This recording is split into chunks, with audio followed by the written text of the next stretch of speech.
Naruto anime में बहुत सारी फाइट्स दी हैं, उनमें से कुछ बहुत ज़्यादा अच्छी हैं और कुछ।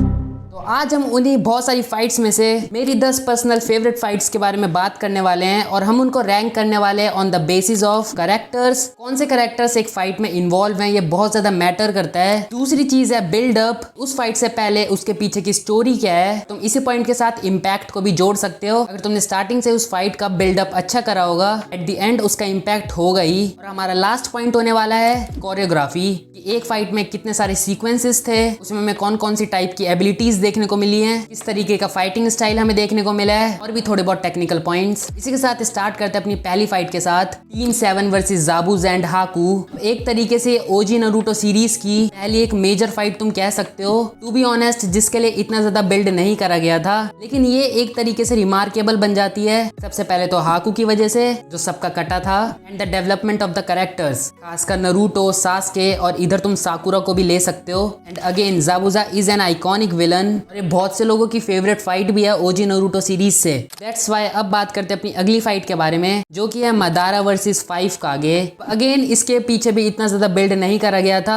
मैं कहूंगा कि इस फाइट को इसलिए रखा गया था कि मदारा को फ्लेक्स करते हुए दिखाया जा सके। लिटरली मदारा ने डिस्ट्रॉय करा था 5 कागेस को, which is again iconic movements में से एक है। एंड ज्यादा कुछ है नहीं इसके बारे में बोलने को, इसलिए बात करते हैं अपनी अगली फाइट के बारे में, जो कि है शिकामारू वर्सेस हिदान। मैं कहूंगा कि इस फाइट को बहुत ज्यादा अच्छे से बिल्ड करा गया था। सबसे पहले तो हमें आसुमा की डेथ देखने को मिलती है, और जो उसके एंड मूवमेंट थे वो मानो या ना मानो इम्पैक्टफुल थे, जिस वजह से शिकामारू की स्टेट ऑफ माइंड भी बहुत ज्यादा खराब हो जाती है। एंड देन वहीं से हमें शिकामारू की डेवलपमेंट देखने को मिलती है। For me it was the peak of Shikamaru. तो वैसे ही हिदान के ऊपर टैग लगा हुआ था इमॉर्टल का। शिकामारू ने जिस तरीके से उस फाइट को एंड करा था वो तो और भी ज्यादा आइकॉनिक है। तो इसी के साथ अब बात करते हैं अपनी अगली फाइट के बारे में, Jiraiya versus 6 paths of pain. बहुत लोगों को लगता है कि इस फाइट को इतना ज्यादा बिल्ड नहीं करा गया था, लेकिन ओजी नारुतो सीरीज से ही इस फाइट को बिल्ड करा जा रहा है। कि हम सबको पता है कि किस तरीके से जिराया इंफॉर्मेशन इकट्ठा कर रहा था अकात्सुकी के ऊपर, और इस फाइट से पहले जो भी हमें मूवमेंट्स दिखाए जा रहे थे जिराया के लिए, वो सीधा इंडिकेट कर रहे थे कि बाय बाय करने का टाइम आ चुका है और आगे एक सीरियस फाइट आने वाली है। और मैं कहूंगा कि इस फाइट में भी बहुत ज्यादा अंडररेटेड सीक्वेंसेस हैं। इस तरीके से इस फाइट को कोरियोग्राफ करा गया है, वो बहुत ज्यादा अच्छा है। एंड या इस फाइट का इम्पैक्ट तो बहुत ज्यादा था स्टोरी में। तो इसी के साथ अब बात करते हैं अपनी अगली फाइट के बारे में, जो कि है नारुतो वर्सेस पेन। अगेन जो पिछली फाइट थी उसी के बाद से हमें इस चीज का बिल्ड देखने को मिल गया था।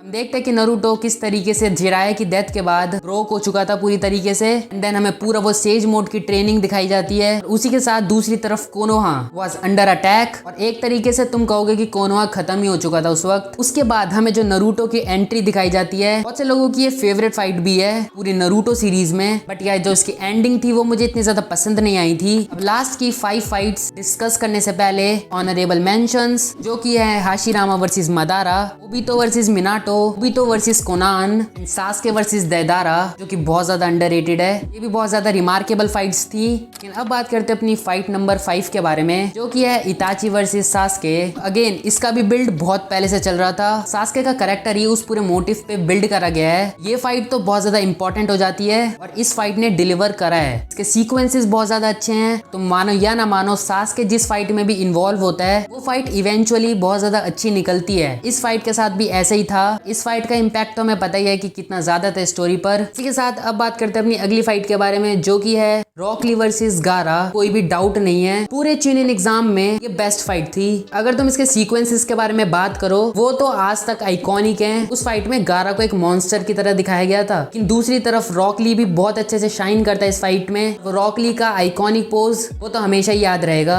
इसी के साथ हम लिस्ट में आ चुके हैं टॉप 3 फाइट्स में, और तीसरे नंबर पर है ओबितो वर्सेस काकाशी। इस फाइट की बिल्ड तो बहुत ही ज्यादा थी। सीक्वेंसेस वाइज मुझे लगता है कि नारुतो सीरीज की बेस्ट फाइट थी। कोई भी शाइनी टाइप एलिमेंट्स नहीं देखने को मिलते इस फाइट में इतने ज्यादा। इस तरीके से पास्ट मोमेंट्स को कनेक्ट करा गया था सीक्वेंसेस के थ्रू इन दिस फाइट, वो बहुत ज्यादा अच्छा था। And I am repeating myself, sequences और drama wise this is the best fight of Naruto series. इसी के साथ बात करते हैं अपनी दूसरी फाइट के बारे में, Might Guy versus Madara. Honestly इसके पीछे कुछ भी बिल्ड नहीं था। मुझे लगता है कि जब ये पहली बार मांगा में आई होगी किसी ने भी इससे एक्सपेक्ट नहीं करा होगा कि ये इतना ज्यादा अच्छा निकल जाएगी। बट या it was one of the best moments of Naruto. और ये सब बस एक चीज की वजह से हुआ है, वो है इंटेंसिटी। इस फाइट में बहुत ज्यादा इंटेंसिटी थी और वही चीज इस फाइट को एक अलग ही लेवल पे ले जाती है। बट या मुझे इसकी एंडिंग इतनी ज्यादा पसंद नहीं आई थी। इस तरीके से नारुतो ने माइट गाय को सेव करा था, मुझे लगता है कि उस चीज ने कहीं ना कहीं तो इसका इम्पैक्ट कम करा था। इसी के साथ अब बात करते हैं अपनी बेस्ट नारुतो फाइट के बारे में, नारुतो वर्सेस सास्के।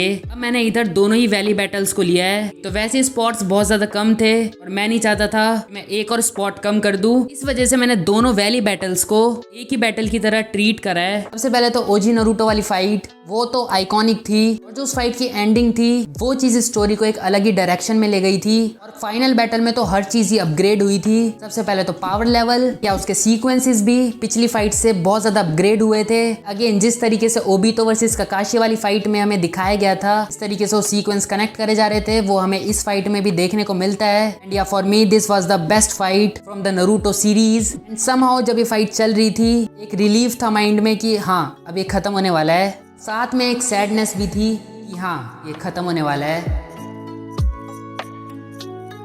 आज की वीडियो में बस इतना ही। तुम मुझे नारुतो सीरीज में से अपनी फेवरेट फाइट की लिस्ट बता सकते हो। मैं मिलता हूं तुम्हें अगली वीडियो में, तब तक के लिए सायोनारा।